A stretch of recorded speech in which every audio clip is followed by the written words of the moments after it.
empresas, o clima corporativo, o ambiente dentro das empresas muda muito. E, claro, vão surgindo novas classificações. O RH 5.0 tem a ver também com a transformação, não do RH especificamente, mas das pessoas, de como essa relação dentro da empresa, fora da empresa, o resultado para as empresas, tudo isso, né? Então, são mudanças de comportamento, novas tendências que vêm surgindo, e os recursos humanos, né? aquela equipe que vai organizando o fluxo dentro das empresas, não importa o tamanho, também precisa ficar antenada. E sobre esse assunto, eu converso aqui hoje em Dourados com a Renata Becker, ela que é administradora de empresas, especialista em gestão executiva e recursos humanos, ela que já trabalha com várias empresas aqui em Dourados e também é responsável pela RB Assessoria e Consultoria. Renata, primeiramente, muito obrigado por você ter aceito o nosso convite. Seja bem-vindo aqui ao Fábrica de Talentos da Massa FM. Bom dia, Ginês. Bom dia, ouvintes. Obrigada pela oportunidade de estar trocando uma ideia aqui com vocês e com os ouvintes. E vamos falar de RH, né? Quando a gente fala de RH 5.0, é claro que é uma classificação, é uma nova terminologia, digamos Sim. assim. O que a gente dá para entender na prática do que isso representa? O RH está mudando, né? As empresas estão mudando, as pessoas estão mudando. Hoje a gente tem dentro das empresas aí pelo menos 5 gerações trabalhando juntas. E o RH 5.0 ele precisa vir organizar essa diferença de mentalidade, essa diferença de forma de trabalho, essa diferença de talentos, né? E a gente precisa desenvolver isso, organizar isso de uma forma tranquila, de uma forma leve para as empresas e para os funcionários. Antes de eu falar de mais RH 5.0, você falou de um termo que é interessante. 5 gerações dentro de uma mesma empresa, e isso realmente acontece. Sim.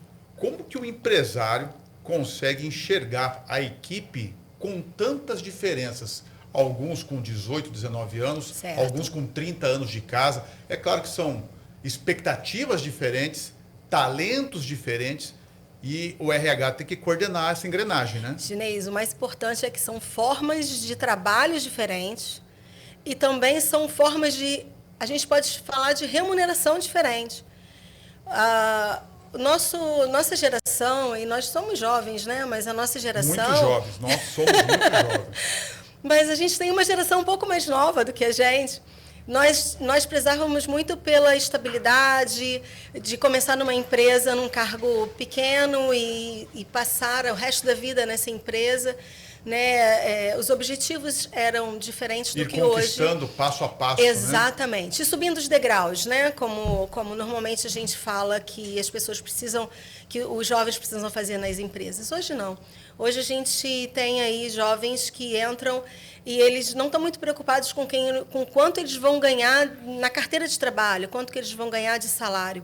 Eles estão preocupados com as possibilidades, eles estão preocupados com a remuneração variável. Né? E é isso que hoje o empresário ele precisa entender. É importante ter pessoas capacitadas, pessoas mais senis nos cargos, mas é muito importante a gente mesclar isso, porque você pode dar um salário hoje de R$5.000 para um jovem, mês que vem, daqui a 2, 3 meses, isso já não é mais importante para ele, ele quer mais e mais e mais. Então, a gente está precisando organizar muito isso dentro das empresas. Esse é um dos trabalhos, né, que eu tenho proposto para os meus clientes. E como fazer isso? Um salário base e colocar metas para esses...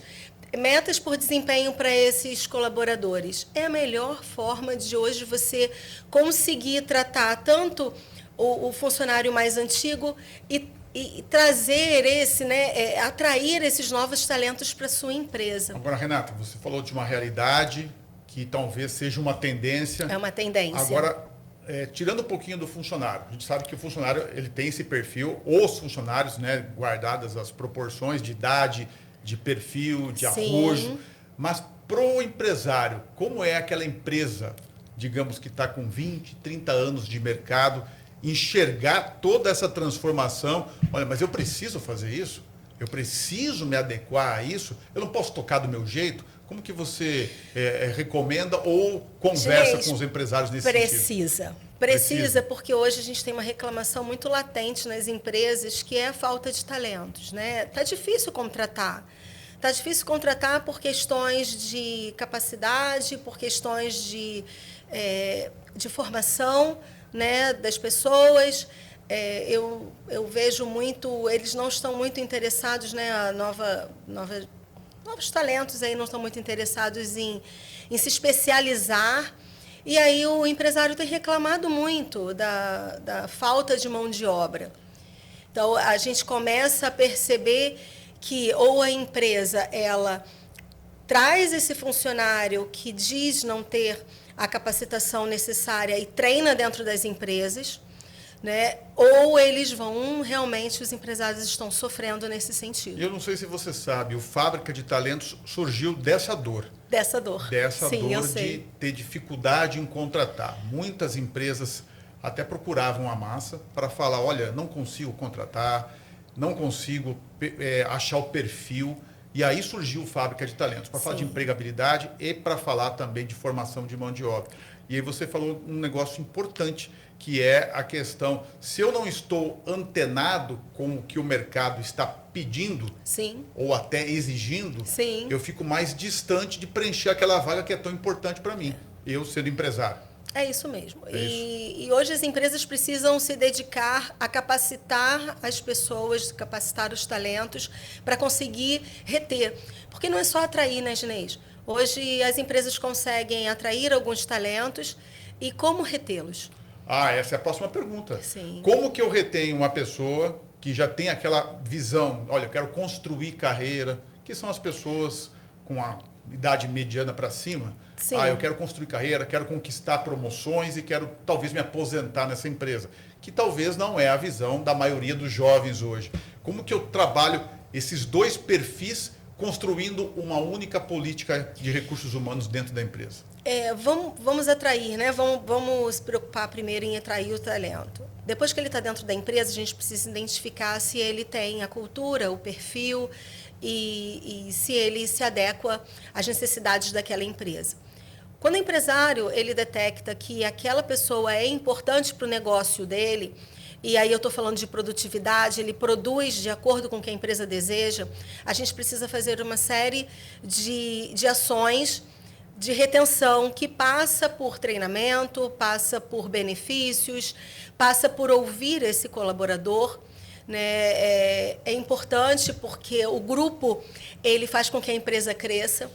Como uma empresa, na minha visão, cresce? Quando ela está alinhada com a sua cultura, quando ela coloca a sua cultura em ação, não é só uma coisa que está pendurada na parede, né? Ela trabalha aquela cultura empresarial, insere esse colaborador dentro da cultura empresarial e ouve esse colaborador, porque a empresa ela precisa de melhorias contínuas, né? Constantemente ela precisa crescer. Renata, me fala se eu estou errado na percepção do que a gente está conversando aqui. Até então, digamos assim, as empresas, aliás, os trabalhadores tinham que se adequar ao formato de trabalho das empresas. A cultura organizacional de empresa A, B ou C. Hoje, posso dizer que isso está se invertendo. As empresas têm que, de certa forma, se adaptar, não ao trabalhador, mas ao que está no mercado hoje, criando, talvez, políticas flexíveis, mais modernas. Isso exige uma atenção maior com o que está acontecendo no mercado? No mercado e em todos os lugares, até na nossa casa, né? Antigamente, a gente obedecia o que o pai falava e era top-down. É uma realidade. Hoje em dia, nós sentamos para conversar com os nossos filhos e para fazer combinados, né? Não deixando a falta de respeito fluir, mas a gente ouve um pouco mais os nossos filhos. E essa é a tendência do mercado. Né? Eu não digo que hoje as empresas precisam aceitar tudo que um funcionário quer, de forma alguma. Por isso que vem a cultura empresarial. Quando uma empresa tem uma cultura forte, ela intrinsecamente vai fazendo com que aquele funcionário entre naquela cultura. Então, segue as regras, existem regras e procedimentos, toda empresa precisa ter isso, senão vira bagunça.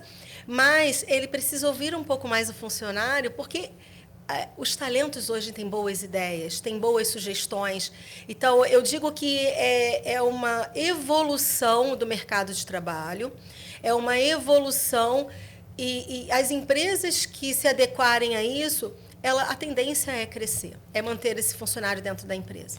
Eu quero agradecer a Renata Becker. A gente falou de um assunto que é importante hoje, né? De as empresas estarem também muito antenadas com essa nova realidade de mercado. Ela que é administradora de empresas, especialista em gestão executiva e recursos humanos. Muito massa a nossa conversa. Muito Renata, massa. Obrigado. Obrigada, Ginês. Obrigado por ter contribuído obrigada, com a Fábrica de Talentos hoje. Espero ter contribuído. Contribuiu muito. Muito obrigado. Obrigada.